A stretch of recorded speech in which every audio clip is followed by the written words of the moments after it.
I don't understand, Lily whispered, her voice shaking as she stood beside her car in the dim parking lot, cold November air brushing against her cheeks. Why would you do that for me? Her words trembled the way her hands did, and she wasn't sure if she was asking him or begging life to stop breaking her for once. Ryan stood a few feet away, chest still rising fast from running across the lot, his jacket half-zipped, his breath fogging in the air. Because you deserve someone who shows up, he said, louder than he meant to, frustration and emotion tangling inside him. The street lamp above flickered, lighting the tears in Lily's eyes like tiny diamonds she didn't know she still had left. Asterisk be a voice for kindness. Subscribe today, turn on alerts, and join a growing community that believes small acts can change the world. She had been leaving. Walking away from the restaurant. Walking away from the fragile hope she had allowed herself to feel for the first time in years. One harsh comment from someone inside, one careless remark about her being unlovable and too difficult, had cracked her open. Again, she had heard words like that before, from people who swore they cared. She thought she had healed, but the wound was still there, waiting. So she grabbed her purse, pushed past everyone, and bolted outside. She didn't expect anyone to come after her. No one ever had. Until Ryan. Now she stared at him, her heart pounding, her throat tight. Ryan wiped a hand over his short sandy brown hair, taking one slow step toward her. His eyes, warm blue and exhausted from single fatherhood and life's weight, held a mixture of worry and something she didn't dare name. Lily, he said softly now, don't walk away because of someone who doesn't know you. She swallowed hard. It's not just what she said. It's her voice cracked. Every time I think I'm finally okay, something reminds me I'm not good enough. That love isn't meant for me. Ryan shook his head immediately, almost fiercely. No, no, don't say that.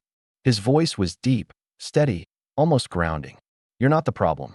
You're not hard to love. You're someone people should protect. She flinched, as if she wasn't used to hearing anything kind. She wasn't. Earlier in the evening, she had been smiling, genuinely smiling, for the first time in months. Ryan had shown up at the cafe with his 8-year-old daughter, Chloe, who greeted Lily with a shy grin and a drawing she insisted on giving her. A bright picture of 3 people standing under a rainbow. Lily didn't realize until later what Chloe meant by it. They spent the evening talking about work, food, books, and small things that felt unusually big, the kind of conversations that made Lily feel seen instead of judged. She had begun to believe she might actually deserve something gentle. But inside that restaurant, as Ryan went to help Chloe wash her hands, one of the moms from school approached Lily, looked her up and down, and said with a smirk, "You? With him? Honey, don't set yourself up for disappointment." The words sliced clean through Lily's fragile hope. She didn't argue. She didn't fight. She just left. Old wounds don't bleed quietly. Ryan had seen her rush past the window and realized instantly something was wrong. He handed Chloe's hand to a friend and ran. And now here he was, standing in front of her, breathless, refusing to let her leave. "I've been alone for 5 years," Lily whispered, hugging her arms around herself. "Every time I think I'm ready for something real, life reminds me I'm a fool." Ryan stepped closer, not too close, just enough that she could feel his warmth in the cold air. "You're not a fool. You're brave. You still show up even when life has given you every reason not to." He paused. "You showed up tonight. And I noticed." Her chin trembled. No one had ever said something like that to her. No one had ever seen her strength, only her breaks. "Why me?" she whispered.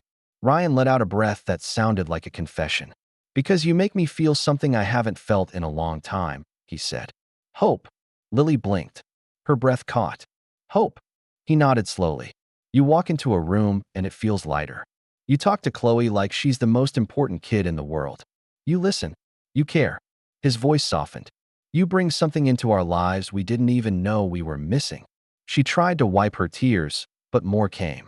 "I don't want to get hurt again," she whispered. "Not by you. Not by her. Not by anyone." Ryan's expression softened, almost breaking. "Then let me be the person who doesn't hurt you," he said. "Let me prove that not everyone leaves. Not everyone lies. Not everyone sees love as a game." Lily looked at him for a long moment. The man who had chased her across a parking lot. The single dad who carried more responsibility than most men she knew. The one person who had run toward her instead of away. I don't know if I can do this, she said, voice trembling but honest. You don't have to decide right now, he replied gently. Just don't shut the door before you even see what's inside. Lily let out a shaky breath. Something warm pushed through the cold, blooming gently in her chest. Hope. She hadn't felt that in years. Ryan held out his hand, steady, patient, kind. Come back inside, he said. Chloe's waiting. And so am I. Lily looked at his hand for several long seconds. Then, with a breath that felt like stepping into a new life, she slipped her fingers into his. His hand closed around hers, warm, sure, and unexpectedly healing. For the first time in a long, long while, she didn't feel alone.